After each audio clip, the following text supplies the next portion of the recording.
एक चिंगारी जिसने दुनिया को जला दिया। साल 1914 था। यूरोप का माहौल बारूद की तरह गर्म था। हर देश अपनी ताकत दिखाने में लगा था। कोई नई बंदूकें बना रहा था, कोई जहाज, कोई बम। सबको लगता था कि उनका देश सबसे महान है। फिर हुआ वो हादसा जिसने इतिहास बदल दिया। ऑस्ट्रिया के युवराज आर्कड्यूक फ्रांज फर्डिनेंड सर्बिया के शहर सारायेवो में घूमने गए थे। वहीं एक सर्बियाई युवक गैव्रिलो प्रिंसिप ने उनकी गोली मारकर हत्या कर दी। यह एक चिंगारी थी और यूरोप आग बन गया। ऑस्ट्रिया ने सर्बिया पर युद्ध की घोषणा की। फिर रूस सर्बिया के समर्थन में आया। जर्मनी ऑस्ट्रिया के साथ खड़ा हुआ। ब्रिटेन और फ्रांस रूस के साथ जुड़ गए। देखते ही देखते एक हत्या से पूरा विश्व युद्ध में बदल गया। युद्ध का मैदान। युद्ध के मैदानों में चारों ओर मौत थी। सैनिक खाइयों, ट्रेंचेस में छिपकर गोलियां चला रहे थे।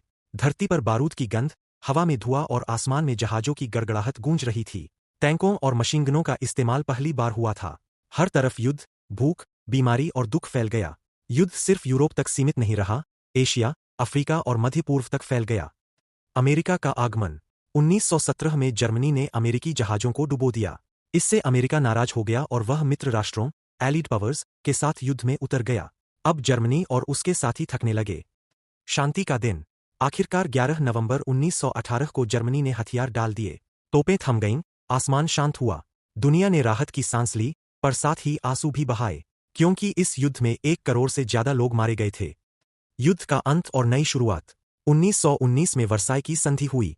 जर्मनी को युद्ध का दोषी ठहराया गया, उसकी जमीनें छीनी गईं और भारी जुर्माना लगाया गया।